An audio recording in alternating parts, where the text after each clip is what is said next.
Hello, Daniel.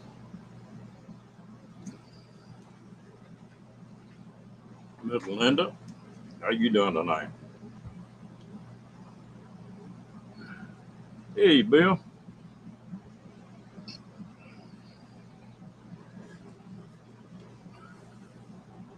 Hope everybody had a good holiday.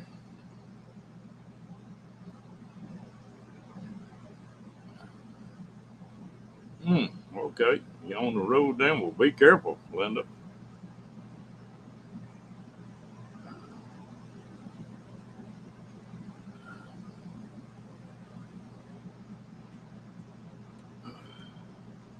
Where you headed?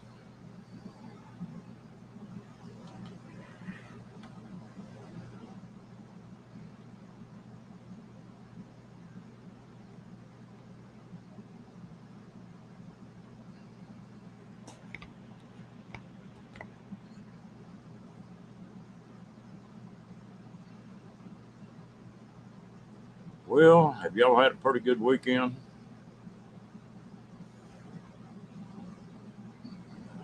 Been pretty nice here.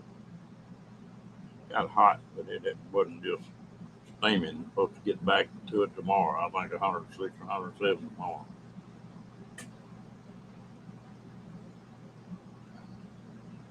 Oh, all right. Well, happy birthday to your daughter.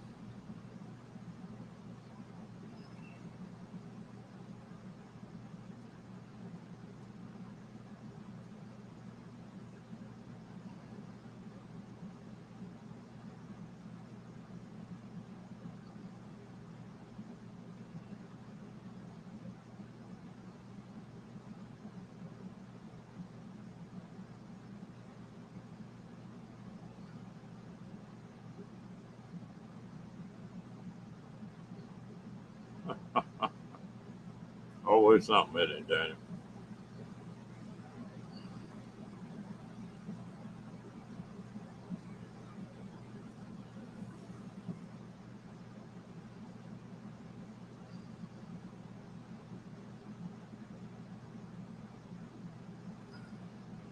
Oh, gonna be able to fry eggs outside.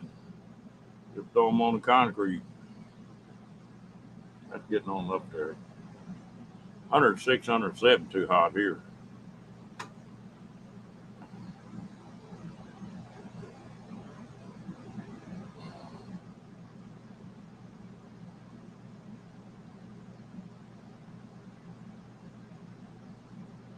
Well, we getting closer though. Won't be too much longer. It'll start cooling off.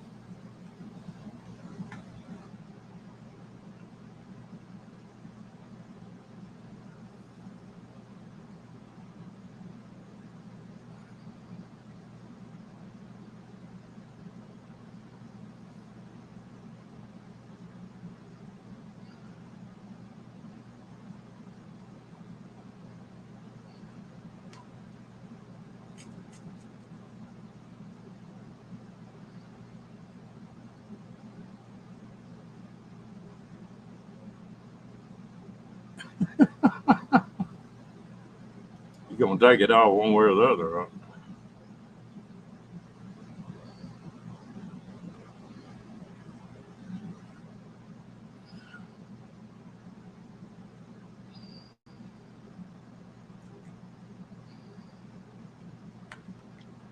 Yeah, Little Rock and don't have to get that hot, but dang, it's humid there. I used to have a good friend who lived there, and he used to go up Little Rock pretty often.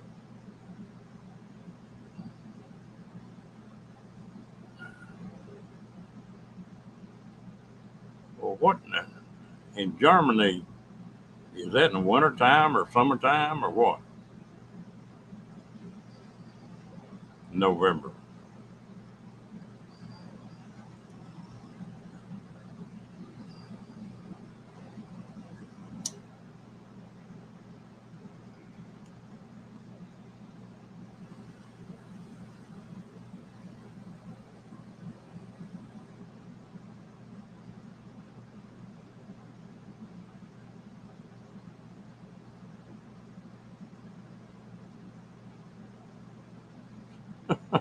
Hey, cruising.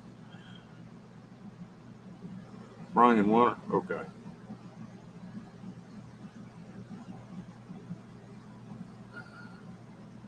Well, and the grandkids are good for that anyway, aren't they, Bill? Hey, Badge, how you doing, buddy?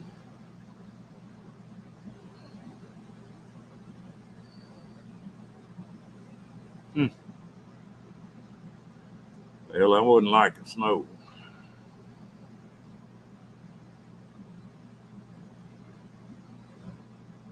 Well, how'd it go, Lorraine?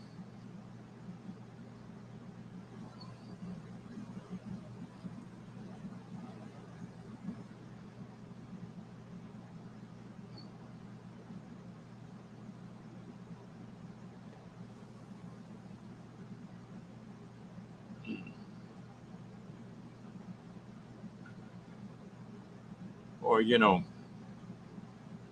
I've been living in an RV for about 5 or 6 years now, full time. Hmm. Yeah, sometimes it takes a while to get going, Lorraine.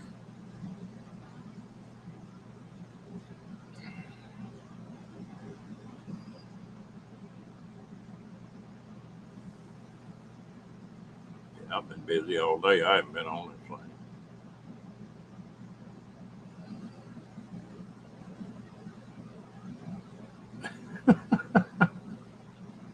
Yeah, cruising telling on you now.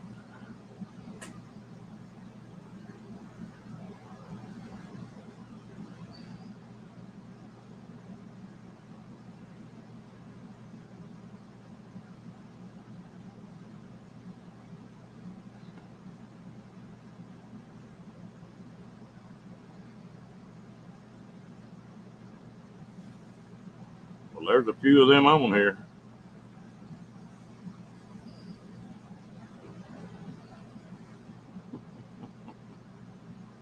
There's a few of them too.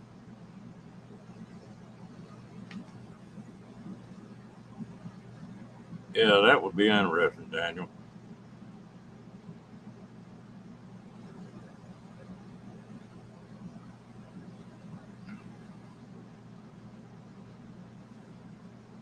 You had a couple of Chinooks on there.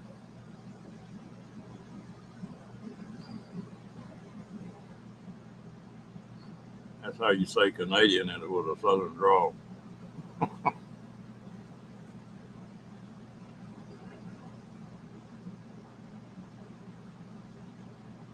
Uh, since when? When did you change, Badge?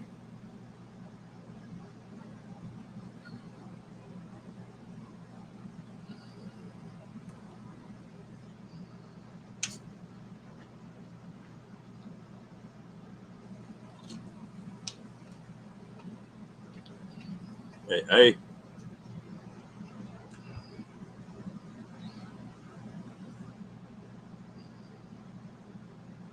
I can't do that with a Southern drawl.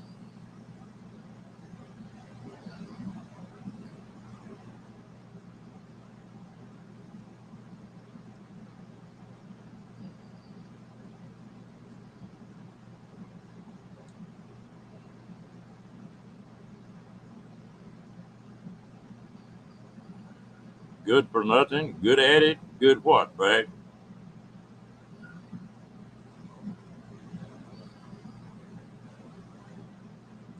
Hey, Diane, what are you up to, girl?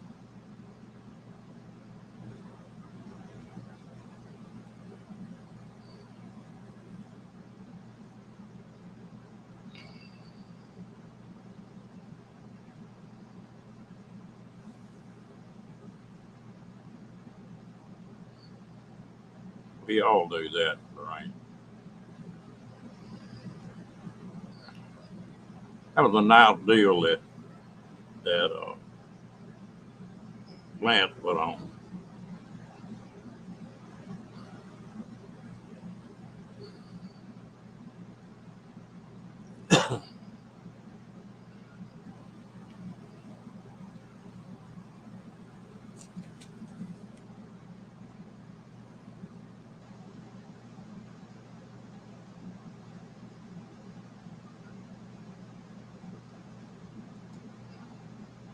Well, I bet we can make it work, Brad.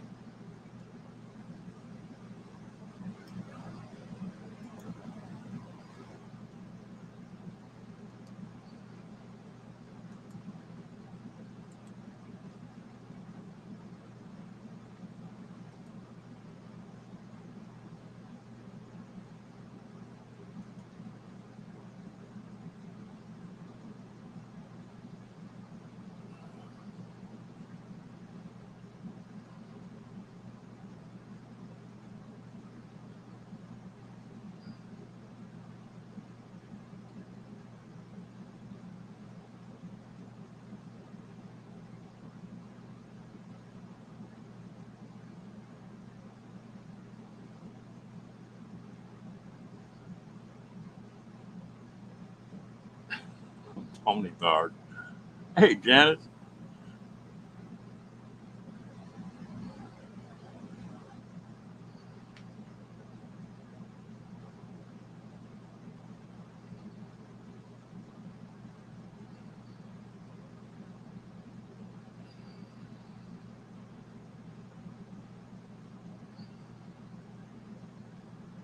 what are you up to, Janice? I know you're up to something.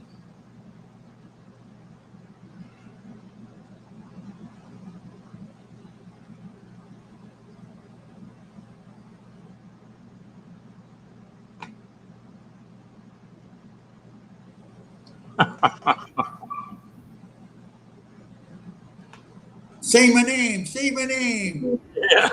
I've been waiting to do this for months, you know? Look what I got, eh? Look at this. Okay, I gotta put my glasses back on because I can't see.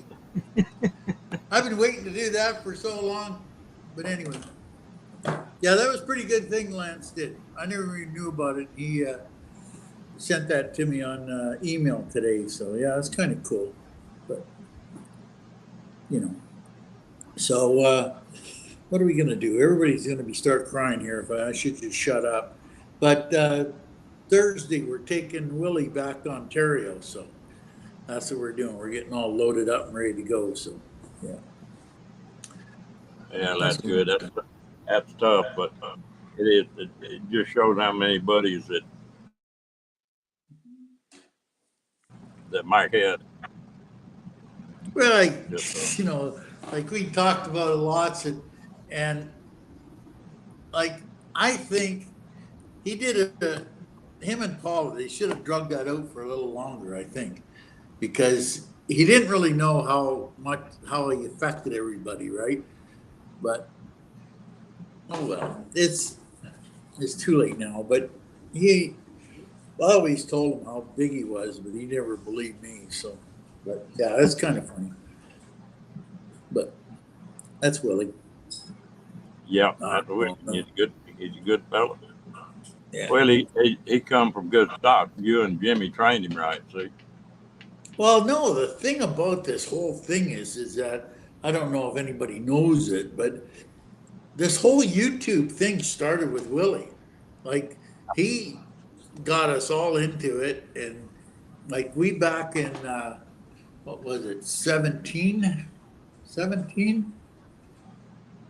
When Bob Wells was the year before we met you in Texas, the year before that, Willie says, "Why don't you go down to and do some?" Because we used to call it research, because he was working, and me and Al would travel around checking all these places out, right? And he called it research. So um, he says, "This Bob Wells guy, I never even knew who the hell it was." And he says, "He's down in Arizona. You go down there and check it out. You got nothing to do. You go down there and check it out." I says, "Okay." So that was the first time we went to Arizona, was that year. And so we stood there, and when Bob Wells got off after the RTR, and he stood out in the Squatterville, and he said, "You guys come down and meet me at my camp, and I'm in Ehrenberg and such, right?" So of course Willie had the grid reference right to it. So I says, "Yeah, okay." So we went down, and we went right down there. We were like, I don't know, 500, 600 feet from Bob Wells, right? But I didn't know who the hell he was. But anyway, so um, Willie was the one that was into the YouTube. We didn't even know what the hell it was. So he would come up and he'd say every day, he'd say, because we'd talk every day. He says, "You see that one with Eric?" I said, "Yeah." He says, "Where is that place?" I said, "I don't know. I think it's by the river somewhere." So I go over and I found it, Willie. It's right here. And I showed him where Eric was standing beside the river, by the Colorado River, and by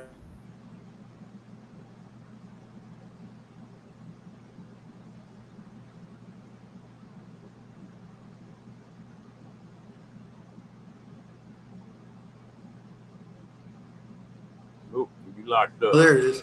So anyway, and so he knew all these people like Neil and Love Your RV and Bob Wells and Jamie, and all. He watched all these.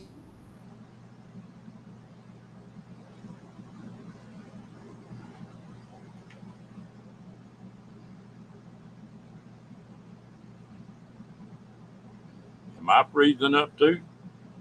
Hmm. Bad you froze on mine.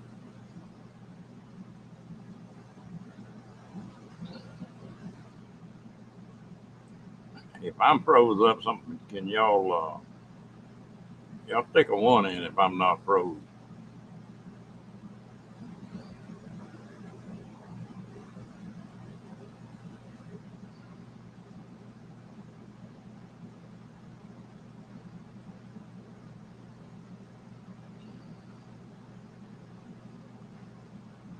Okay.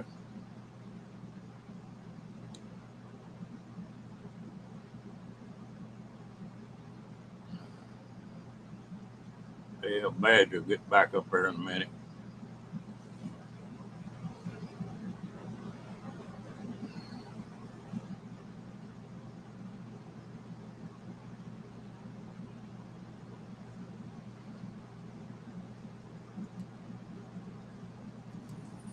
There it is.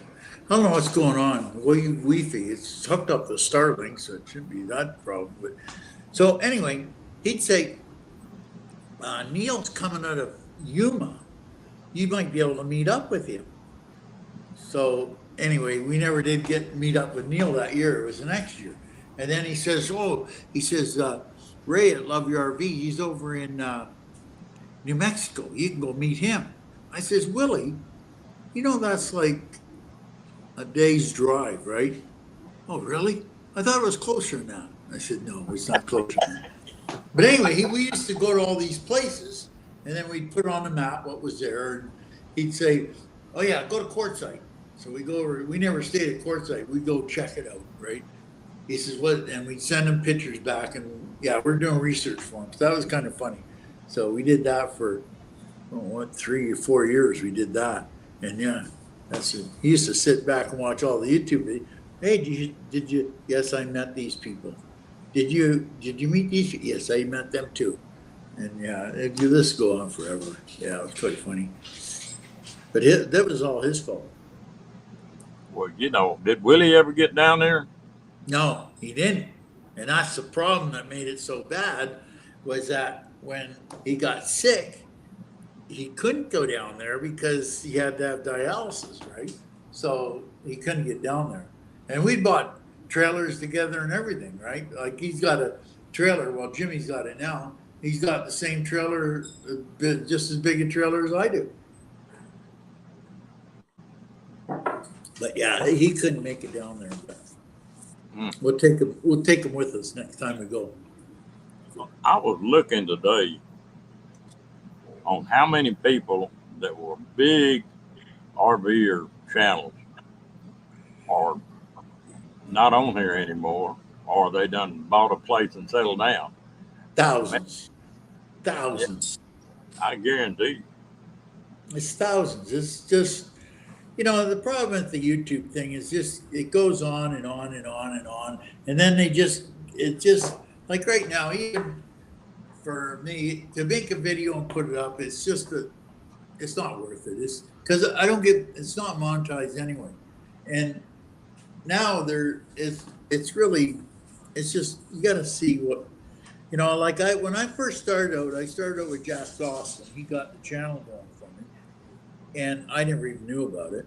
And I said, well, what I'll do is I'll get 500 subs and 1,000 videos, and I'll call it quits, right? So that's where, I got up to 5,000 subscribers and 1,000 videos. So, that's where I am now. So I just let it roll. Every once in a while, I'll throw something in. And the biggest problem is that I don't have the programming, or I don't want the programming that you can pull videos up and replay them again, because you can't, like everything we do is on iPad, so everything goes up to the cloud, right? So when it goes to the cloud, we lose it. We can't pull it. Well, I don't know how to pull it back. That's the problem. But It's just like that's what you're seeing now. Like everybody says, "Well, why don't you do a video on this?" I did. What are you doing this year? I did that too. And like nobody will look through the history to look see what videos you did, right? Like you can phone. I get them all wrote down exactly how many videos I did and when it was. And the thing is that a lot of them are they're just lazy. They want you to do all the work for them. Like I totally against putting in a description. Nobody watched them anyway. Yeah, you told me about that. Huh? Yeah, you told me about what you put in the description, and nobody even said a word. Well, I was playing with it. Me and Al was playing with it. I says, "Watch this, Al. What am I going to do?" So the video, I put the video up, no description at all. And I went into the description. I says, "Okay, the next 10 people that see this and email me their address, I will send them a sticker pack of all the stickers I had, 3 or 4 at the time, right?" And that it's still on the video from 2 3 years ago. It's still nobody's ever sent me nobody that whole video. So nobody read it. They just they just watch the videos and go. I don't read descriptions unless I want to know what something in it, right? But then I don't watch ordinary videos anyway. I always watch repair videos or something. Like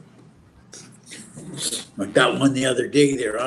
If you got my community, see that's the thing. I'm trying to tell everybody get the community tab because I put stuff on community because I don't want to pull the video out and resubmit it, right? So I put on community, and I don't get very many bites on the community, maybe 3 or 4. That's about all. But there was one on there about a Ford pickup, and it was the Ford guy at a Ford. Can't even say his name. Fordomatic or something. But he's a really good Ford guy, awesome Ford guy, and it was nothing. What it boiled down to was a leaking taillight in this new it's got the sensor around that if you're going to bump into something and all that crap and drives itself and all that. It was on an 18 limited Ford F-150. And by the time the smoke cleared, it was $5,300 to fix it. Just for a leaking taillight. So yeah, that's the stuff I put in there. Then I put all these drop stuff I get fun with the schoolies because the big problem with the schoolies is that a lot of the schoolies, and you'll probably get all kinds of comments, but the biggest problem with the schoolies is people buy schoolies and have no idea how to fix them or do anything with them. They haven't got a clue. And you're buying a school bus that they ran for 10 years or 15 years and never did nothing to it. Change the oil in it, basically. So, of course, it's going to fall apart and stuff's going to happen to it. They're not cheap by any means, as you know. Well, my deal on YouTube is what I enjoy watching is the people because I've just about been everywhere they're talking about when I was hauling them trailers. Yeah. You know, there ain't many places in the States I haven't been. And so the scenery and where it's at is not real. It's interesting, but it's not like the personalities. No. And No. I And think that's the thing. Yeah. that's what's happening to all these YouTubers.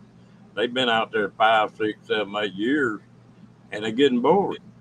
Yeah, that's totally what it is. Because there's only so many ways you can tell them how to start a fire, right? And see, that's where I draw the line. I'll go on and do a video, and I'll tell you once how to do it. And I'm not going to tell you again. Because why do I have to tell you again? I told you the first time. If you don't want to go back and look at it, then that's why I had to do one on the damn heaters. Because everybody, can you fix this? Oh, can you fix this? I hate the damn things. I totally hate Chinese heaters. Totally. And yet they force me to fix the damn things. Because nobody else will fix them or they don't want to listen to other people. So now I had to put a video up on the Chinese heaters, which I hate, But I try to stay away from the real controversial stuff like the schooling swarms and all that stuff because I get into so much trouble there. Because, like they say all kinds of stupid things. And, some of these, I stay away from forums. I usually do not comment on forums because they say so much stupid stuff that they have people going off in a lot, like off in the blue yonder, and they haven't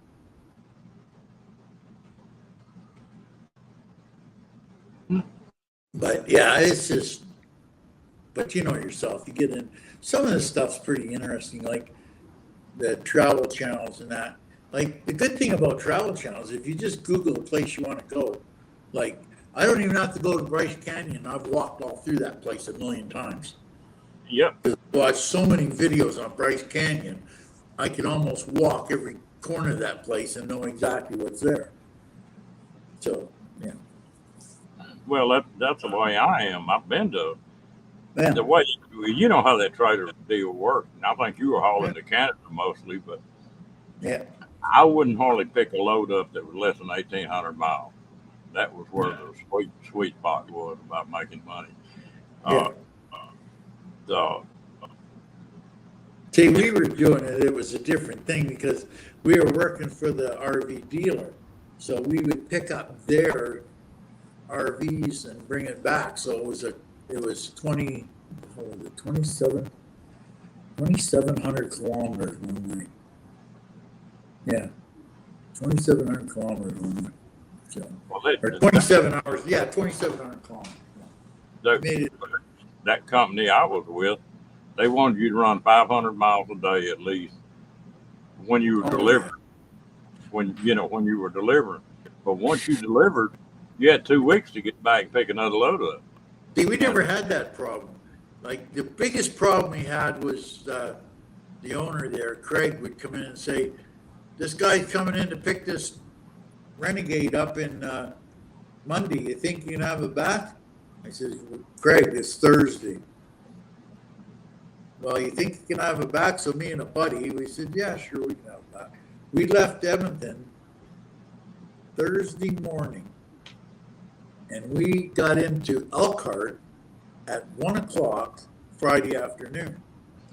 And we picked up the Renegade, and we headed back for noon hour Saturday. And the guy came at 4 o'clock to look at it. So at Wednesday night, they didn't even know if they could have it. But it was built, so it was pretty easy. We just had to go in and hook onto it and bring it back. So that was good. We didn't have to jump around. Wildest run I ever made, I was in El Paso and picked a trailer up there and had to deliver it to Baton Rouge, Louisiana. That's a good haul. And 1,100 something miles. Yeah. And I picked that thing up at 7 o'clock that morning, and the next morning I delivered it in Baton Rouge. That was about 3 logbooks worth. And that's the last time I did that. I ain't gonna push that hard. Yeah, you get burnt right out like that one there. We did that one. Like there was 2 of us driving, so it's not too bad. But it's still a lot of hours, So but I did nearly 1,000 miles just in Texas. Yeah. So, but I don't know. But It's the way they got the delivery companies. I can never do the delivery companies because they got it so cut and dried. Well, you got to be here and you got to do this many miles a day and yada yada yada, and that takes all the fun right out of it. Like, you're just a machine then. So. Well, they sort of hinted at that. When I went to work for Horizon, they had 2,500 drivers, and I went from 2,500 to number 9 in a year. And so if you were in the top 15 drivers, you could pick your load. You got first pick of loads. So we just figured out where we wanted to go look at. And my homework ate my dog. Well, what's the matter with my mic? The dog Oh, will man. feed the dog, man. No, But yeah, it was. that's a It hell of was a night. different. Like especially when you get into the, well, you know yourself, you get into the Minnesota and all that. You got to have a plate. Ah, we're going to Alberta. What the hell we need a plate for? Oh, you got to have a plate. So, yeah, Well, I got around. I'm not so sure I wouldn't do it again if No, if the BS wasn't so heavy on it. The you no, you that was you a you can't totally. It was. You don't make a ton of money out of it. You make a living. yeah, Is what you get. So not when you figure out wearing a $70,000 truck out like what they cost now. yeah, like one guy come in from. He was the one out of Shipsawani. Whoever the ones that coming out of Shipsawani, he was running for them, and he come up to Edmonton, and it's missing on 3 cylinders. I just got to run it back. It's a Ford, right? I got to run it back. I says, "You're gonna destroy this thing." Oh no, it's been like that for a month now, and because he had no money, he had no money to fix it.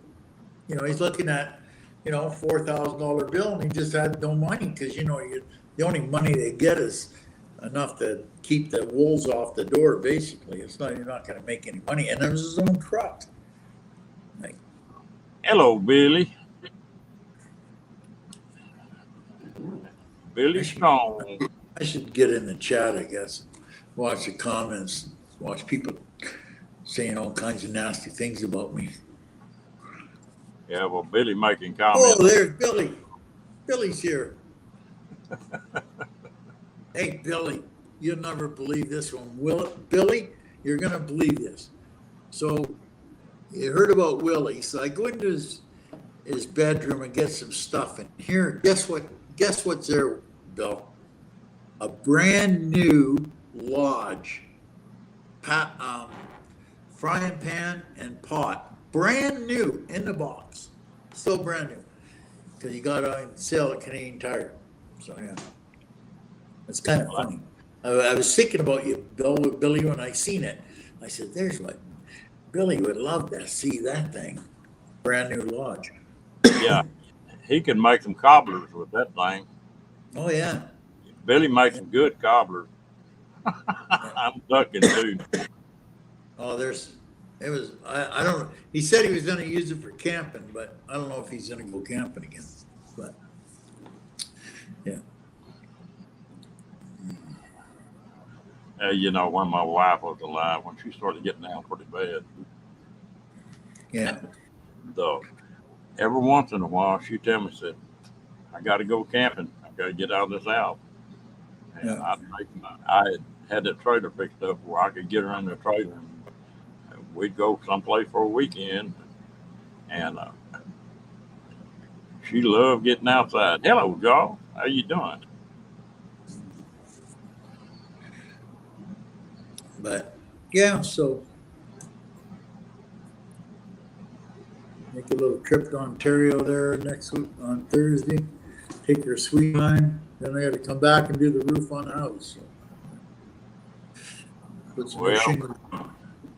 Paul and Nate done screwed up again. Oh, yep.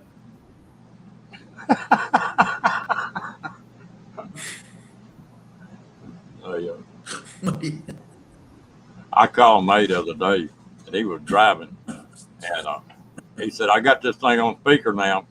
It's on speaker. I said, "What? Paul in the car with you?" He said, "Yeah." I said, "Okay, I'll be nice." Well, I don't know. I hope they have a fun time. They're both young, so it's good. It's good for Paula too, because she can get the hell out of Canada in the wintertime. Being Yeah, a dual citizen, it makes it big. It changes things a lot. Because even in COVID, you could go back and forth a couple times, not every time, but you could move around. Like, oh yeah, but and Nate in healthcare now. Yeah,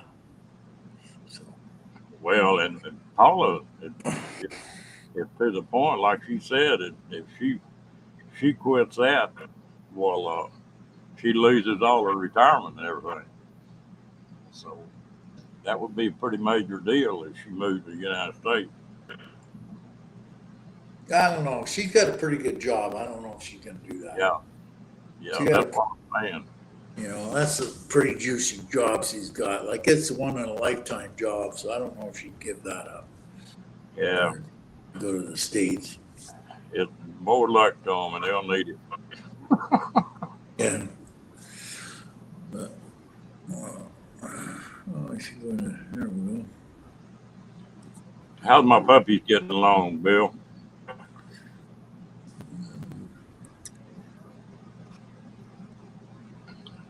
I don't know if economic refugees is still in here, Billy, but he's got a little Boston too. Said he's had a Boston screw tail ever since he was 2 years old.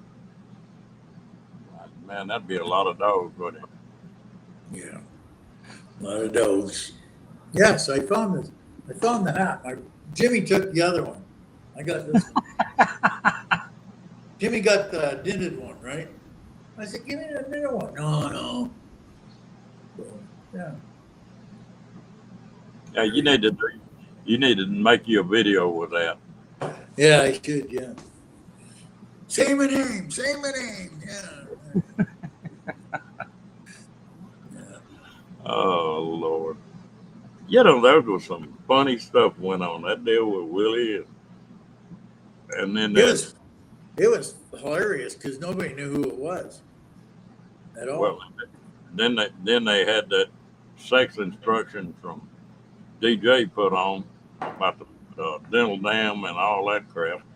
Yeah, That's a funny video. yeah. Well, Anyway, what do I see y'all? her here, so I thought I'd come up and say hi, and still alive and everything's kicking. And yeah, so we're going to take Willie down to Ontario. And he wanted to go down there. So we'll go down there and have some fries under the bridge and, stuff like that. So, Well, one of y'all leaving out in the morning. what's that? I said you said y'all were loaded up, ready to go. Yeah, I we're going to leave Thursday. Thursday. So, yeah, we got How some long a friends. drive is it? Yeah, we're going Canada because Willie always liked going Canada. So we're going to go Canada. So it's 40 hours. So, Hey, yeah, that'd be a good little run. How yeah. many how many trips have you made down there so far? Oh, Jesus, Murphy, man. Oh, man. Oh, man. I was thinking about that the other day. From 97 to 2010, we went down every Christmas. So, yeah, that's a good chunk.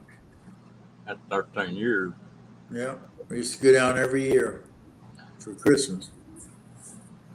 But yeah, but we usually took, I took a gray one a couple times, took my Cougar a couple times, and then I got the 4-wheel drive, so we took them. So that was not bad. Speak of the devil, there's Nate right there. Nate here. Yeah, he just come in. Nate? Where's Nate? Oh, there's Paula. Paula's here. Oh, there's Nate. I wonder if Nate got the dishes done yet. Just checking. Checking for a friend. Paula just about taught him how to put that apron on. I think so. And told him how to tighten it up at the neck. Pull it tight. Yeah. I don't know. Oh Lord. I think It'll be kind of interesting to see because I don't know if Paula knew what she got into. But we'll see. well, I think Nate was nervous when I was on that telephone and on that speakerphone when Paula was in the car. Yeah. We're trying to think about that. We're just wondering what's worse, Nate and two dogs. Yeah. They'll probably get along with the dogs better, I think. Just kidding, Nate. I'm just joking.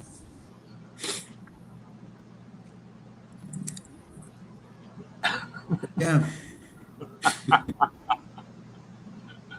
Oh, That's the only Lord. problem with on StreamYard. You can't see the comments. So you can go back and forth. Uh-oh. That's not good, Paula. He's gorgeous. Okay. Or gracious. Is it gracious or gorgeous? Yeah. Nah, still be all right. Nate's in for it now. Paula teaching Nate how to do dishes. That's a video in itself. Oh, God. Man. I bet you Paula's falling out laughing, and Nate's not laughing that much. One Jaws Jr. That is so true. That is so true. I always get along way better with dogs than I do people. I just do. Some of the dogs are better looking too. Well, yeah. At least, the funny part about it is, I was noticing that the other day with Max, I was going out the gate in the yard and I noticed that Max said he'd stay at the gate. And I'm thinking, what the hell's the matter? We're going in the truck. And he's sitting there waiting for me to tell him to get out the gate because he knows he's not supposed to go out the gate, right? So the other day, Elle comes out and she says, the gate's open. I says, yeah. And the dogs are sitting inside because I wouldn't tell them to go outside because they'd stay right by the gate and they wouldn't go out. Then you see little Princess would walk out, get a toenail across the other line, and then she'd walk out of it. But yeah, they stay around pretty good. But yeah, it's funny, how long. It's amazing how people get along better with dogs or cats or animals than they do with people. Well, I tell you what, I pay attention to this little old dog of mine. If he don't like somebody, there's usually a reason. Oh yeah, that's exactly it. If that dog don't like you, then now I don't know how, but this happened. It's a true story. I went up to the camp up in northern BC, and I had Patch with me. Well, you met Patch, and she's pretty sharp. And so I go in there, and she doesn't bark or nothing, right? So I go into the camp, and there's this guy standing there, and he comes over and starts talking to me, and she loses it. Like, this dog doesn't lose it, and she loses it. And the guy walks up to the window, and she's just going nuts. I says, what the hell? I said, that dog never does that. Oh, I don't know. I'm pretty good with dogs. I says, you might want to stay away from her. She's definitely not liking you. So this went on. I was up there for a day, and this went on the whole time. Every time she seen him, she just, snarled and growled at him. So I come back, and the boss asked me, he said, well, how'd it go? I said, I don't know. I said, I went up to one camp there, and that one guy, he said, Patch did not like him at all. I don't know what, she never liked that. And he starts laughing. He says, you're kidding, right? I said, no, she did not like him. And here you find out that the guy just got out of prison for dog abuse. He just did 5 years in prison for dog abuse. I says, how in the hell does the dog know that? Like, come on. Like, really? Yeah, it's crazy, just crazy. I've never seen Rocky come off like that except on two people, and both of them it was instant, just growling and raising sand, and he loves everybody. If they don't like somebody, I don't come right out and say, well, I'm not going to like you either, but I just stay away from that dog. I'm gonna be pretty cautious about it. Like Maple there, I say to everybody, she's a bitch, don't touch her. Just stay away from her, don't touch her. And one guy comes up and sticks his hand through and rubs her neck and her head, and he's just fine. She didn't say a thing to him. Like, what the hell is going on here? But yeah. No, they can sense that stuff. If they go like that, I never say a word. I said, Yeah, it makes me awful cautious. when Yeah. something like that happens, I'm going to watch people pretty close. Right. That's like that same place. I went up there and I parked the truck and I go in and tell the camp guy I'm there. And I come out and Patch is just staring right through me like just like burning holes right through me. Thinking, what the hell's the matter with her? When I turn around, here's a coyote right behind me. Well, she don't like coyotes at all. Her and coyotes don't get along. So of course I let her out and she chases the thing away. So everybody comes, these guys are coming, what are you doing? Don't chase her away. I said, it's a freaking coyote. Oh yeah, but it's a tame one. I says, tame and coyote cannot be used in the same sentence. Just remember that. It's a wild animal. Oh no. So yeah, they were feeding the damn thing. I says, well, if you're feeding it, you might as well shoot it because that's the only way to get rid of it now. Yeah, we got cows to stick around here, and they kill a lot of people pets. Oh, coyotes are terrible. Yeah. Just a minute, I'll be back in a sec.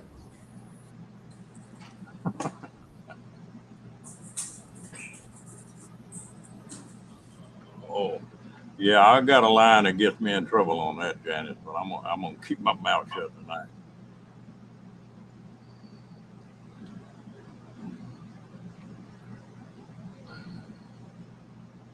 Oh goodness, that badge is a trip, isn't it?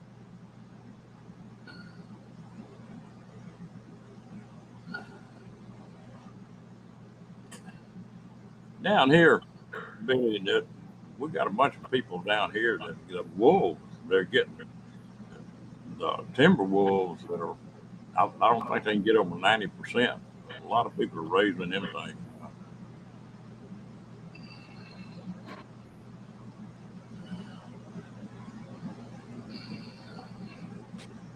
Like, and I don't trust them.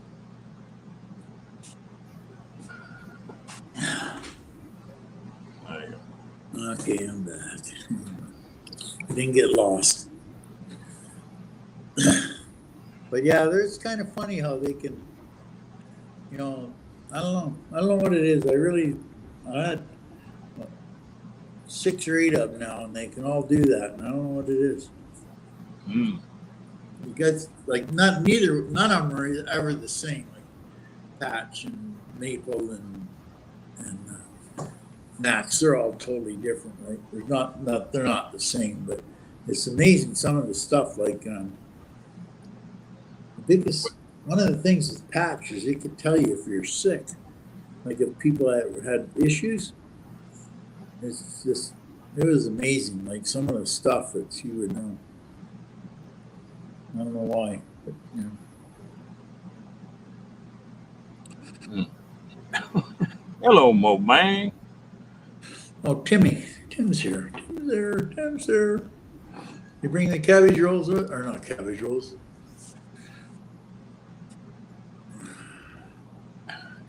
But You you talking about that? Put the commode lid or put it down. You ever take Saran wrap, raise the lid up, and put it over the top of the commode, and then close the lid? uh, Ooh. that causes issues. That causes lots of issues. Yeah, that get you shot. Yeah. But yeah, it's yeah. So When I was going to college, well, I had a buddy, and he was the world's worst about doing that. He'd go to some gal's house and take that Saran wrap, and put over that commode. yeah, and it's hard. You can't see it even if you look at it. You can't see it. Uh-uh. You know.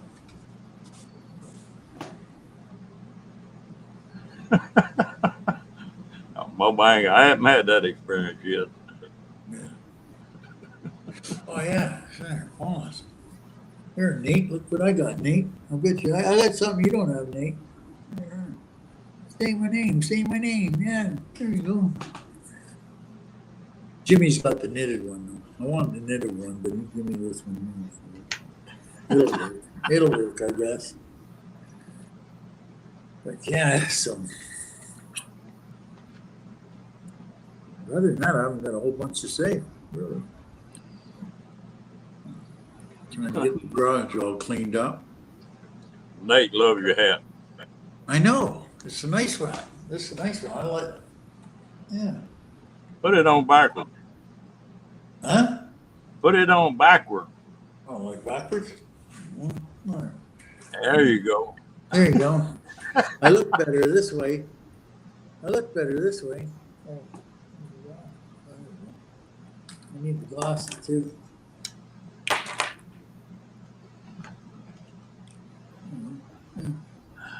What's that there? No, I don't say nothing. Everybody says, "Oh my God, that's Willie." No, it's not. They'll think what it is.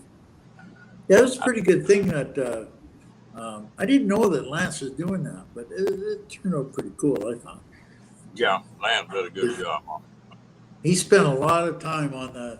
He used to tell me about him and Lance and them. The group, they had a group or something they called it, and they used to be on there all the time for hours on end. I says, "Geez, if I went on there that long, I forget what I was doing." So yeah. Can't you imagine, bad, you got that hat on backward. These gals that fix their hair were covering one eye. Yeah, That would drive me me nuts. nuts. Yeah, it'd drive me nuts at doing that. Yeah. Yeah. But yeah. So, Yeah, and if anybody hasn't seen Lance's video, there it is. Janet put it up. yeah. Yeah. Yeah, I put it on my community channel. I think it was pretty cool. I think it was done very well done. So, but he had pictures I'd never seen before too. Diane, did he hike his leg after that when he had to go pee? At the what? You said you had a boyfriend that come in and ate a box of dog cookies one night and was drunk. Oh God, these people eating the dog treats, like really? Like, okay. But anyway, Nate eats dog treats. But I'm supposed some of that stuff's like that. Them treats we give them is freeze-dried beef. Man, they love that stuff. Yeah, well, I don't know if it's very tempting, but yeah.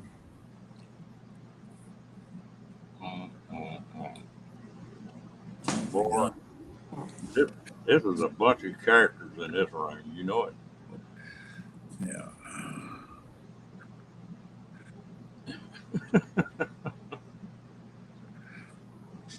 Oh Lord, I sure hate you ain't gonna get to come down here. I was looking forward to that this year.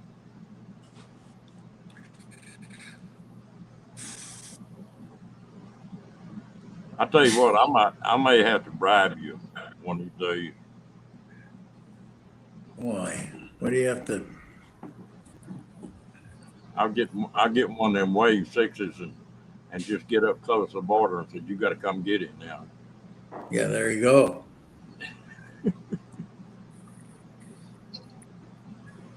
Anyway, yeah.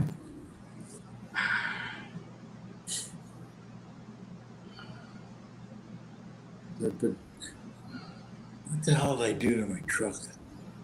I have to tell you what I did to my truck. I had to put new tires on the back already. Put a hole in. I got a hole in one of the front tires, and I had to put 4 patches in it to stop it from leaking. Good Lord. That's not really a good idea when you're hauling $100,000 down the road to have a flat tire or blow it on the front. I put 2 new ones on the back ones and moved them to the front. Well, if you pick up a dually or is it single tire? What's that? If you pick up a dually or a single tire? No, mine's single. But I put these huge tires on. They're not huge, but they're like 3 sizes too big, so they're really wide, right? So it makes a big difference. It handles a lot better, I think. So I didn't want to put the big ones on the front because I thought it was too much because it went up like, like what, 3 sizes? So I'm like, my speedometer is like 10 miles out, right? But I think it gets better gas mileage this way. I'm playing with it and seeing what it's doing. So, yeah, I thought they'd hit because a lot of times you put the big tires on the front, they'll hit, but they don't hit. So I'm all right there. But you know, if you keep tires aired up like they're supposed to, I was reading a deal on here a couple of days ago. A guy put brand new tires on his trailer and drove 600 miles. He done wore the outside edges of the tires off. He thought he Yeah. had something misaligned. I put them there. I said, "Is the center tread wore off?" Oh no, just outside. I said, "Put some air in that damn thing." Yeah. Like the outside, like that's like Jimmy. He's funny. Comes up to pick up the car to take back, and I says, "You want me to pump tires up?" Yeah, pump them right up. I says, "It only takes 32." No, it says right here on the sidewall, 65. So he pumped it right up. But I guess he got good gas mileage going back. So, but I guess. When I was pulling them trailers, I was talking to an old driver one day. I wasn't getting very good gas mileage out of that Dodge, and uh, and that was a 204. That was when they still was a pretty good motor in them things. Yeah. And I got to talking to an old truck driver, and he said, "I can tell you how to get about 5 more miles a gallon." I said, "Oh, how's that?" And it was still set on the factory tires, a brand new truck. He said, "Jack your front tires up to 70, and said jack your inside dual up to 80, and no, front tires to 80, inside dual to 80, outside dual to 70." I said, "Well, what difference does that make?" He said, "Think about the crown in the road." Yeah. And it did. It gained me Yeah. 5 miles to the gallon just airing them tires up like that. And I would get way more miles. I get 65,000 miles on that truck on a set of tires. See, I should try that on the front because the fronts on mine are 55, and I think that's low. That's But and the same tire on the back is 70. yeah. So I'm gonna try the. I might just try putting them up to 65 on the front and see what happens. How Because they it wearing? steers. How they wearing on the front? Are they wearing straight across? We're just fine. I was getting cupping on the inside tire things, right? I said, "Cup, Jesus Christ, something's got to be worn out." Put the bar under the bottom ball joint. Chunk, chunk, chunk, chunk. Like, holy shit, Al, I guess I better put some ball joints in that baby. So, yeah. Oh, Ernie, you all right?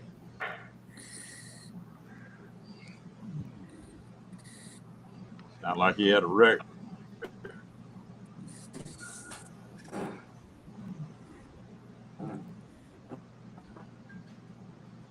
Ernie Hall, do you see his truck going down the road? That 3 or 4 trucks stacked up, one truck pulling them.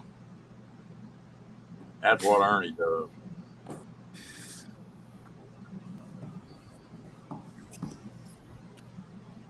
But, yeah. Just mad as they are. Yeah. So that's all I got to tell you.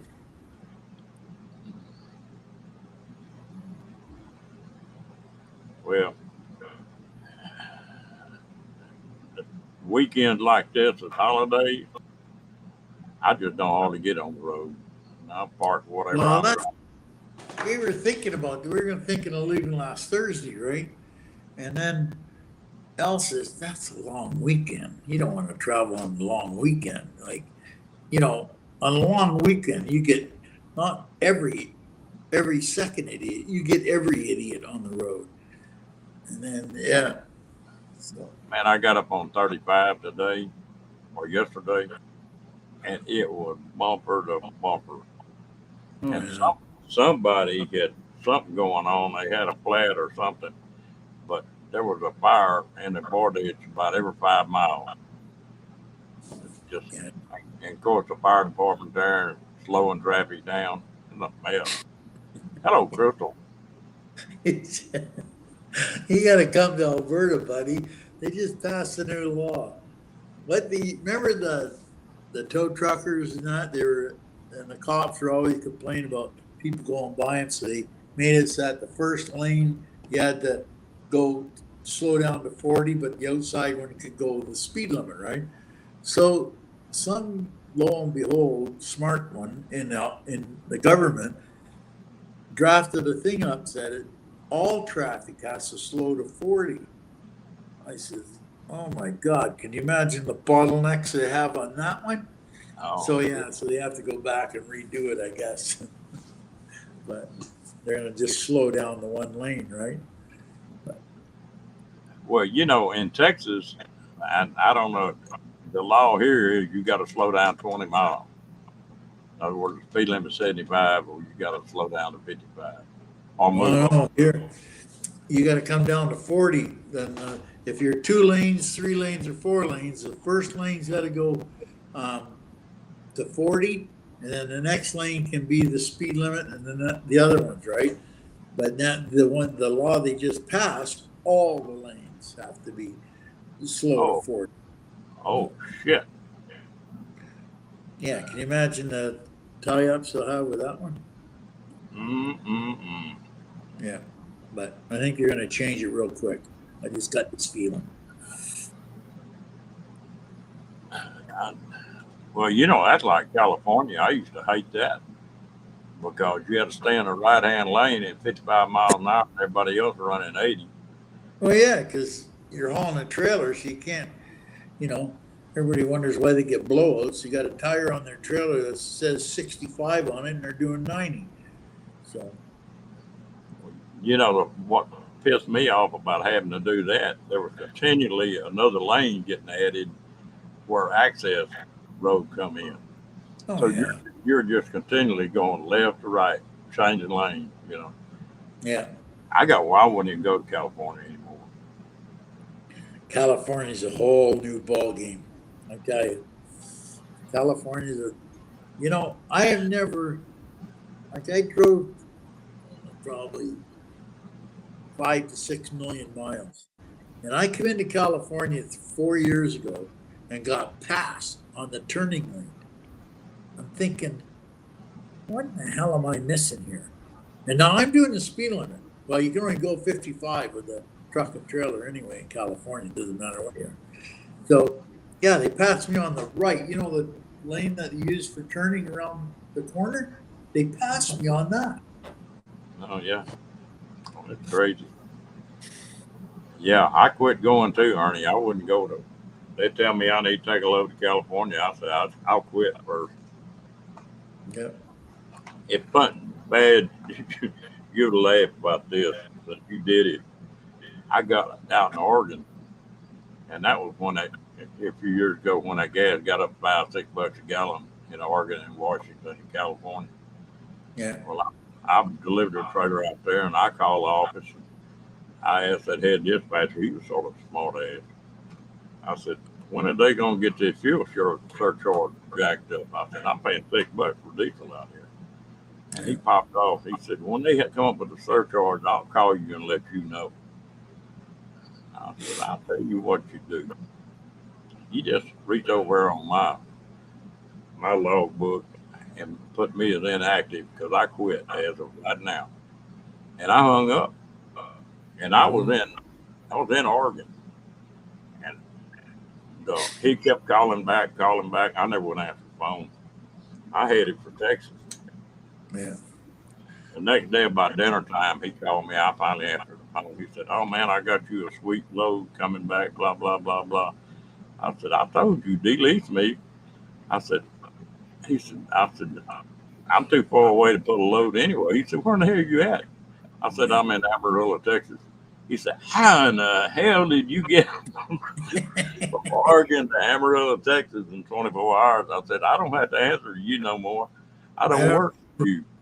I don't sit in the coffee shops. Getting dry. Yeah. But Oh, I, did you I see that mess over at Burning Man? Oh yeah. Oh my God, could you imagine? Like a desert with water is a bad thing to start out with, and then you get all these heavyweights in there, and just oh my God, I can't believe it. But, What did you see where those people that were trying to get them to quit using oil set that roadblock up going to Burning Man?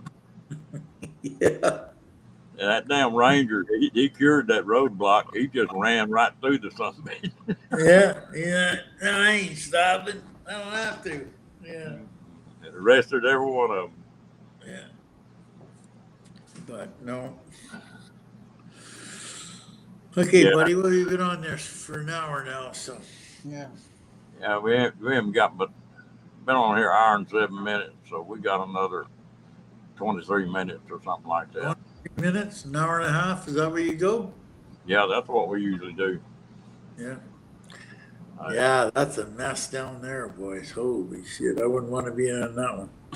well, the way that desert is, if they'd have just parked their butts and not paid no attention to it for 2 or 3 days, they'd have been fine. It'd have been dried up. Oh, yeah, they just leave them, yeah. But Yeah, the problem is, that's like any other piece of desert. As long as there's no water on it, it's just fine. As soon as you add water, you got a mud hole.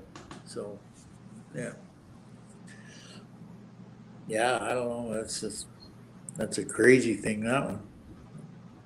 yeah. And I tell you what, they that Burning Man is something else. What they said they had 70,000 people there. Yeah, yeah. And the only reason it didn't get any bigger is because the people, because it started raining in the mud, and a lot of them didn't go. They Yeah, would have been probably close to 100 by the time it was over with. somebody told me the ticket for that thing, you had to buy a ticket a year ahead of time, and it was $1,000 or $2,000 or something like that for a ticket. They're not cheap. Yeah, they're not cheap. You couldn't pay me 2,000 to get in the middle of that. No. Just think, paying all that money and playing in the mud. Don't you just love it? No, Lord. Yeah. No, there's a lot of people go to that, man. I tell you. They were It's showing crazy. people leaving, but there's a hell of a lot of people staying too.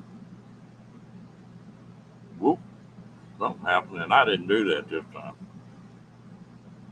Do you know how much one of them tickets is, Mo Bang?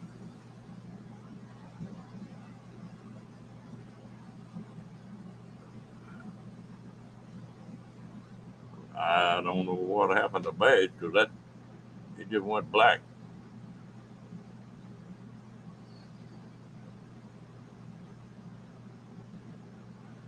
Yeah, that's really fun when you're on a motorcycle, Billy. Okay, we got it. We got it. There we go. Yeah, I was just playing around here and didn't know what I was doing. There we go. We got it back. We're back, folks. Um, do not touch the iPad. Okay, I'll Well, try not to. you were talking about Bob Wells a while ago. Bob Wells does a lot of good on people that are Yeah, just wanting to try stuff and people that's got some sense. This is not going to be a party all the way, but he's got some good ideas and stuff. But you I know, don't watch him anymore because what he goes over now, I'm not interested in. And after you know, I drove through that RTR when they had that 10,000 people there, boy, it didn't take me long to leave that. no. That's not my ball game. Like we went down there in what was it 17, 18 of it. We went camping with them there in 18, and you know, me and Al sat there and talked to him for longest, and he has no idea how big he is. He has no idea. Maybe now he does, but at that time he had no idea.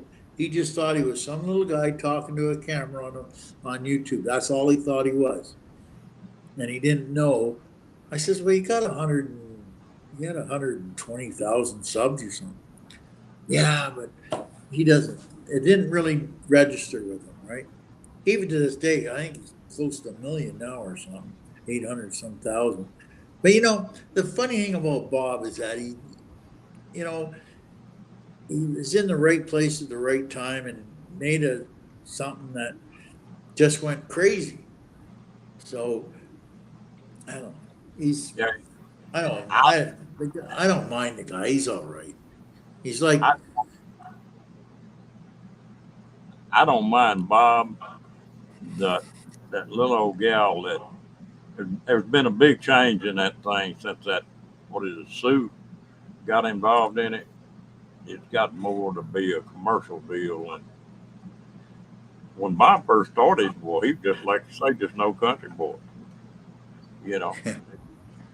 And like you say, right place at right time. you know, like it's pretty common knowledge that I'm an asshole. So we went down and we're in quartzsite, and I said to D, "Why don't we go for something to lunch?" So me and Al and D go for lunch. So we're coming out, we get in the truck, and I says, "Holy crap! Look at that, Al. That's Bob Wells." No, I said, "Yeah, that's Bob Wells. Everybody knows Bob Wells." So of course he's in a side by side, and he parks in the same restaurant.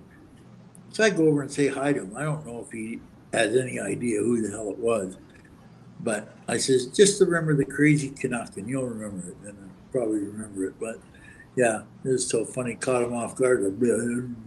Yeah, how you doing, Bob? But he knew D, right? Him and D are good friends. So yeah, it's funny. Oh Lord. Well, I tell you what, I think he's got so damn big now. He don't know what the hell to do with it. Uh, You know, I think other people running it more than he is now. Well, the thing is that I don't know. People on YouTube are different, as you know, and the people like this is my thing. Just because they have 1 million subscribers doesn't mean they're right in what they do. And Oh, a lot of them will just blow wind up his ass saying, "Yeah, these are the greatest things since sliced bread," and because they don't know him, they've never they've never met him, they've never seen him. All they see is what he's on YouTube, and he's not the same person you see on YouTube. He's not. oh no. He's not at all. And that's the thing. They just see that the person on YouTube and they think that's the person. And now with YouTube, it's like if I watch you on YouTube, you're my friend. And that's not really the way it is, but that's the way they think, you know. So, well, I've been watching you for 5 years. Well, I get 200,000 subscribers. I'm supposed to remember everybody's name. I can't even remember my dog's name alone. Right. Oh, well, only there's a people talk about living, full time RV, and it is cheaper, than a Oh six or yeah. three house, way cheaper. And It's a if freaking you mind. want it to be, but you can spend $5,000 a month too. It's the mindset is totally what it is. Like I've been doing this since 1994. I've been living. I've never had a house until Al bought the house 2 years ago, and I that's where I saved a ton of money because you don't have to pay no like out here the rent's like 2,000 or you buy a mortgage it's like 2,500 or $3,000 a month. Well, you save all that money. So that's how I ended up with all the tools and all that stuff because I didn't have to buy rent. And I had an old trailer and I just lived in an old trailer and like even when me and Al got married, we bought the trailer. So we're buying a trailer and we'll go live at the racetrack. Well, that's It's not like a big me. deal I because you don't I've pay al- rent. So I've always owned a house or something. And the last 10 years, I ain't never lived this cheap in my life. The the damn taxes or your utility bills that pay for your rent on yeah, an RV. And I guess it's the same thing. Like it just depends how you do it. Like like living in a house and living in an RV. Now, I'm talking about not making payments. Like if you have to pay rent or pay rent or a mortgage or buy the trailer. I'm not talking that. I'm just saying living in a house or living in a trailer, it's pretty much the same. Like you live your life the same thing because that's the way um, if you just live it like a house, then it's way cheaper. But if you want to do the RV nomad hobo thing, it's a it's a hard concept to do, especially in Canada, because you don't have nowhere to park in the winter time. Where down south, you take it for granted. You got 12 months you can go camping, not a problem. But see, in Canada, you don't have that issue. You got Chrome and them guys living in a van. I don't know if I'd want to do that. Well, down in Vancouver's all right, but like Matt and them up in Calgary, I don't know if I want to live in a van at 40 below. I know I lived in the trailer for 2 years with it, but you can do it, but it's not fun. Like trying to get water pumped out of a garden hose at minus 50 is not fun. But the thing about it is, and this is hilarious. Now you brought us up on this stuff. This is hilarious because we're in the RV. Me and Al lived in the RV for 6 years before we moved into the house. And the thing about it is all the stupid stuff that you do that you don't think about it. Like you go to the bathroom and you try to flush the pet, try to find the pedal to flush the toilet. Stupid shit like that. Or you go and have a shower and you're getting a pitcher to catch the water because you don't want to waste it, right?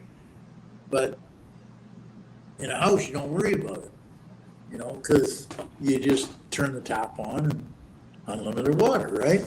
So it's quite a big difference. We find it's really like the stupid thing is like looking right up behind me here. Like in a trailer, if you're in a trailer, this is the house. If we're in a trailer, there'd be covered because there's nothing there. Well, the people raise hell about doing repairs on trailers and stuff. But hell, you got the same repairs on a damn house. You go put a roof on a house every so many years. You pay the taxes and you pay somebody to mow the damn yard down here in the south. And the thing I find, this is now you're gonna probably light up this keyboard off this one. The thing I find is that a lot of people get into the hobo nomad stuff and they haven't got a friggin' clue how to do it. But then you find that in the house too. But being a hobo and a nomad is when you're out in the middle of nowhere in Parker, Arizona, and you're 30 miles from home, from town, is not the time that you don't know how to put a plug in a tank or something like that.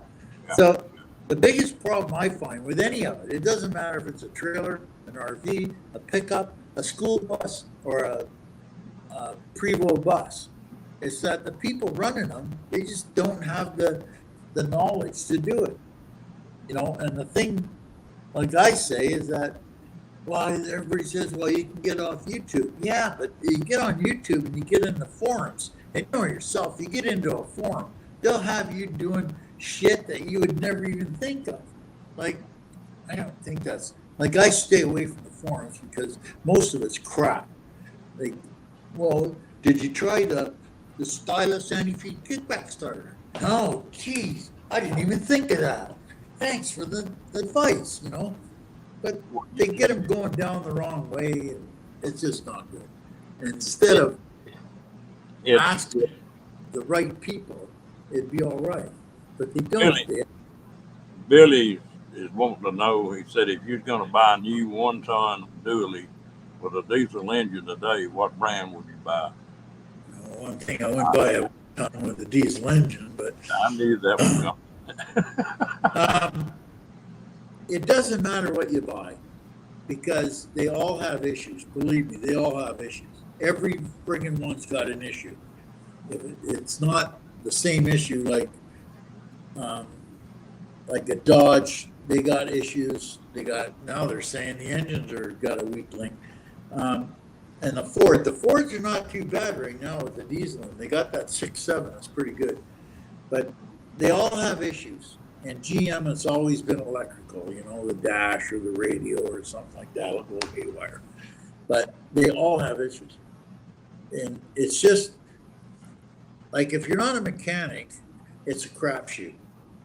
Just buy one and hope that, like, if you're into RVing, this is going to be a tough one. If you're into RVing, is what you want to do is set it up so that you can trade the truck in every 2 years. That's what you want to do. And ask them, like, someone will let you put on 10,000 miles or whatever, and then trade it in. And that way you're always in a new one. That'll save you a lot of grief. It's going to be a little bit more, but it's going to save you a ton. Like if you got a GMC and a Duramax and you go in and put a set of injectors in it, the tune of 10,000, that's a lot of coin. But then it doesn't matter. Just like Billy's Strong Adventures goes in and puts diesel in his tank, and they put gas in the tank, and he ended up taking the engine. Like that was almost $10,000 touch. But it doesn't matter what they are. Like, honest to God, it doesn't matter if it's a Dodge. It doesn't matter if it's a Dodge, Toyota, Ford, Chrysler. It don't matter. They all have issues. They all have issues. And every time you turn around, somebody's recalling for something else. The only problem with Dodge, they don't recall them. They just let you live with the problem. I tell you what we're missing in this society we're in now on the RV, and really shows up with Bob Wells type stuff, is just common sense. Oh, you know, you can learn something from nearly anybody, but you got to use your head too. You can't just be blind and follow it. Like everybody says, like, why do you do what you do? Because I like doing it. But, sometimes there's a little bit of light at the end of the tunnel when you got people like Dee and Gina Bukowski and Paula, and some of it rubs off and they know what the hell they're talking about. That's really scary, but they know it because they've seen it and they've seen it done, and some of it rubs off. Like even Nate, he gets in, he doesn't know anything about it, but some of it rubs off, and now they know a little bit about it. And that's where you get your enjoyment out of this, is to see these people, being able to do it and enjoying it, and they do learn stuff. I need a bunch of rubbing then.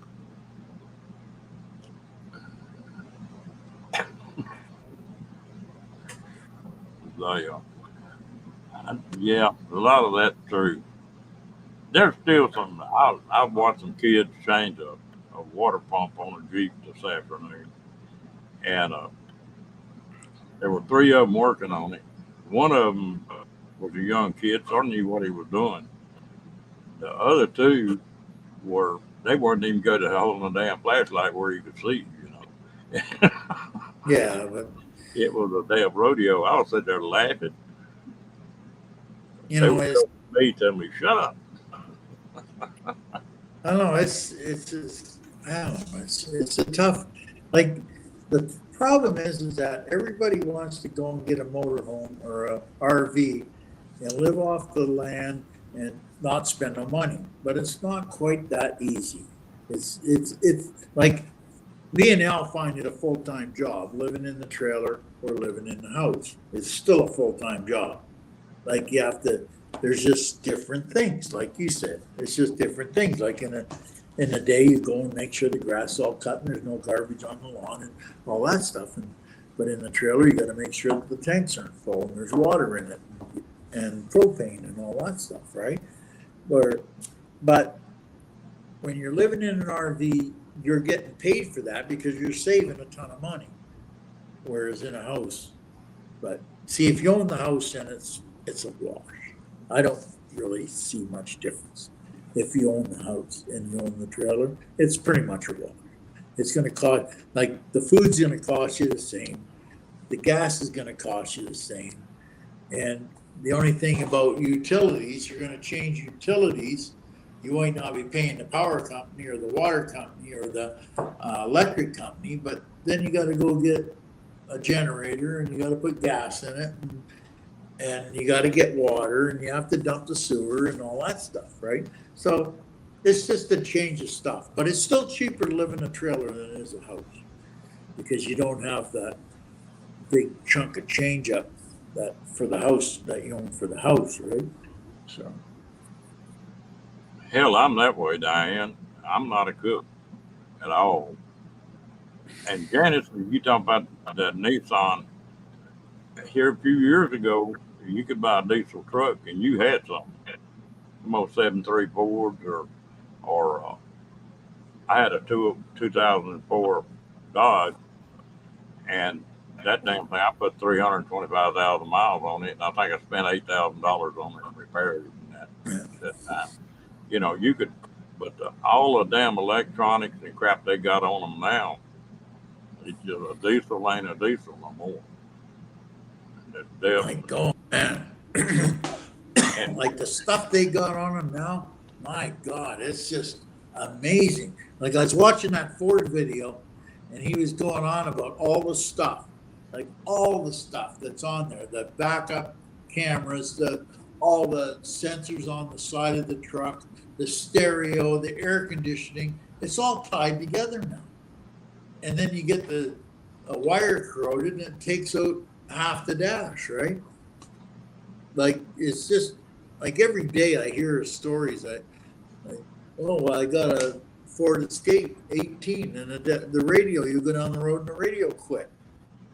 So you Google it and they find out the radio is a piece of junk, but they don't want to change it because they don't think it's a fault because it's not a safety related item.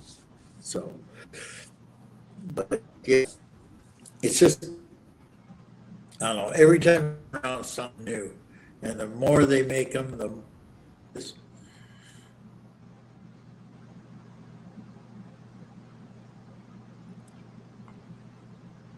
oh, well, what what model truck had you got and what motor? I got a Dodge, 2012 Dodge Mega Cab, single wheel, 2500 HD, with a 5.7 gas in it. And Wow. everybody says, well, why the hell gas? Okay, so this is my take on it. I made millions of dollars on it building diesels. Like I made millions of dollars building diesel engines. And there's a lot of good ones. And there's a couple that I wouldn't even use for boat anchors, but that's what people want. So when it comes to buying a truck, I said, I don't want a diesel. And the guy says, well, how heavy is your trailer? I said, 7,500 pounds. Well, you need a diesel. I said, well, you don't need a diesel. You need to know how to drive it. And mine's only 2-wheel drive too, which is rare. And, well, why? I says, well, did you learn how to drive your dad's pickup? Yeah. Was it 4-wheel drive? No. Was it gas? Yeah. Well, that's what I want. I want a gas pickup. The only thing I did wrong with the diesel or with the gas engine was the Dodge Tick. They say the Tick, oh, they all got it. It's not a big deal. It's a big deal. It's $2,000 worth of parts. So I can tell you that. But and now you're finding, and you go into this, and RV Miles has got a gas 150 that he hauls a 5th-wheel trailer with. Because me and you've been in this crap long enough to know, Ron, that they're putting, half-ton towable, half-ton towable, half-ton towable. I wouldn't tow with a half-ton, but everybody else does. And RV Miles is towing, I think it's a 38-foot trailer with his F-150, twin turbo. But I wouldn't do it, but he did. But the thing is with the gas, is you can go in and say, even a V10.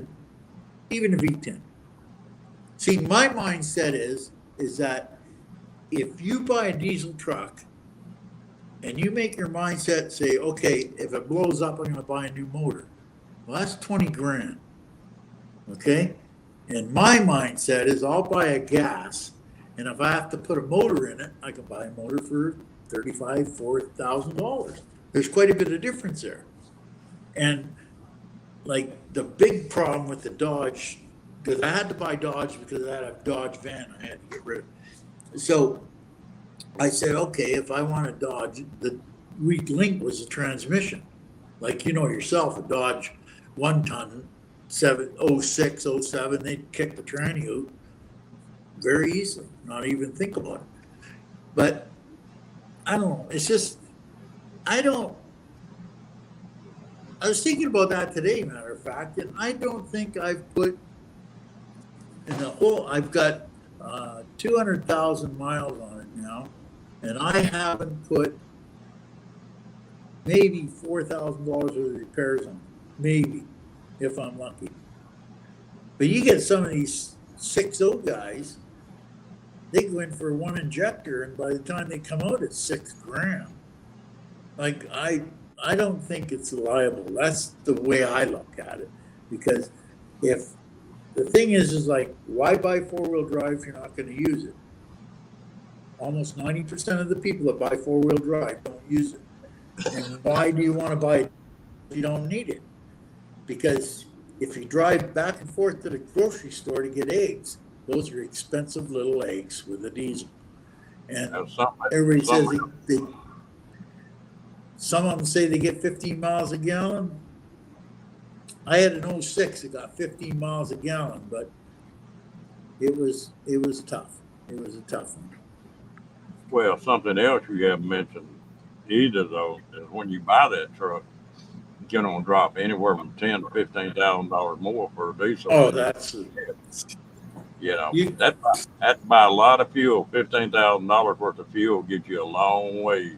Well, there's a case in point. You talk about depreciation and shit. So I go into Dodge to get the ignition switch because it's a priority part. You can only get it from Dodge. They're the only ones that can program it. Yada yada yada. So anyway, that was $1,000 touch.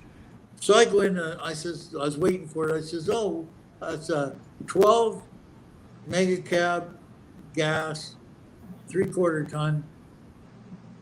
What do you got to replace it? Oh, 2-wheel drives are hard to come by, but I got a 4-wheel drive, and it's gas, automatic. That's how much is it? $91,000. And he said it with a straight face. I said, what? $91,000. I said, you got to be kidding. He said, but if you want a diesel, if you want to upgrade to a diesel, I said, I want a diesel. He says, well, I can upgrade you to a diesel to $115,000. I says, ooh, that sounds like a bargain to me. Yeah. So, and this one here, it's got a 200,000 on it. The tranny oil is like brand new. And the rear diff is like brand new, all the oil, because I change the oil every 2 years in it, right? I don't go by the mileage crap. I look at it and say, oh, that's dirty. I should change that. So the worst thing is I have to put a motor in it. And like when the top of the engine went with a tick and a mist in it. And I said to Elle, I said, Jesus, this thing's going to be like $2,000 for parts. He says, well, I'm not going to give you $65,000 to buy a new one. So you end up fixing it. And it's not that bad, really. I don't mind, they're a nice motor to work on. That's the good thing about the Dodge. They're easy to work on, lots of room and all that stuff. But I'll tell you the one that pisses me off now. I love a standard transmission, and especially when I'm pulling because I can make it do what I want it to do. Yeah. And you can't buy a 1 ton or 3/4 ton or a half ton with a standard transmission. You can't even special order them anymore. See, that's a problem. If you buy a diesel, well, now they got like back in 06, 07, 08, 09, if you bought a diesel, the Dodge diesel, they couldn't even put a clutch in it because it would drive right through the clutch. And the standard was no better than the automatic. But now they got this bulletproof automatic. Like this automatic, I don't even put it in tow mode to pull the trailer. I hardly ever put it in tow mode. unless it's up a hill like El Paso or something like that. I hardly put it in. It gets like anywhere from 7.5 to 8 miles a gallon. But then everybody says, well, diesel, I can get a diesel. Yeah, but then we got back to the money part. For $95,000, I can buy a lot of friggin' gas, you know, and that's the way I look at it. I'm not saying it's right. I'm not saying it's wrong. I'm just saying that's how I look at it. We got it. It's all paid for. Both units are paid for, and they're both 2015s, or the truck's 12 and the trailer's 15. It's all paid for. So all we have to do is pay gas. So do we trade it in and get a new one? Just set it up? Well, I'm not going to take it back to them anyway. We already had that fight over that one. Well, you got to bring it back and get it fixed. I said, no, I'm not going to bring it back and get it fixed. I said, oh, the guy working on it, how many years experience you got? Oh, well, he just started, he's got 4 years. I said, I got 60. Why don't I fix it? So that's where I go with that one. Yeah, I gotta agree with you. I've looked at it both ways, and plus the gas engines they've got now run, 300-400,000 miles, and Like now, none of them get any good mileage. Nothing's got any good mileage. But like even it's got a really good gas motor, and the Ford, that 5.4 with the twin turbo deal, it does its job and it does it really good. They get good gas mileage with the thing. The problem that I find with gas mileage is people don't know how to drive them. Like well, we go and you got a trailer on and you're driving 65, slow down to 55 and see how much money you can save. oh yeah, Because we hardly ever go over 55. That's why we don't do interstates. Well, you can't drive any more than 55 in California anyway. But that's why we don't drive interstates, because everybody wants you to do 70. Well, why would you drive 70 when go back on your trailer and it says right on the side, maximum speed on the tires, 65. Why in the hell would you drive 70? But what the hell do I know? well, we made it an hour and 40 minutes, Bad. You about ready? I know. We can go on all night about this, But I don't know. Like the guy that asked the question about the truck, I really don't know. If I went and bought, I'm really happy with the Dodge. I know a lot of people aren't happy with Dodge, but I think it's really good. Like I put brakes on the thing every 2 years, and but I do all the work myself, so that's a difference too, But I have never done nothing major. The only major thing was the engine, the top of the engine, and other than that, I haven't done nothing major to it. It's been pretty good. So the thing about it is, like, I was talking about this the other day, and I said, if I went and bought a new truck, I'd probably go and buy another Dodge, like a 2016 or a 15 with no mileage on it. You'd have the same damn thing. Well, you about ready to shut it down, Bad? Oh yeah, I just thought I'd come up here and talk to you for a bit and see how you're doing. Everything's going pretty good right now. We've been on here an hour and 40 minutes, so I guess we better shut it down. Yeah, we should get the hell out of here. People are probably sick and tired of looking at our mugs. I appreciate you coming up. Appreciate Okay, everybody that came in. Hope y'all have a good night. Okay, you too. Later.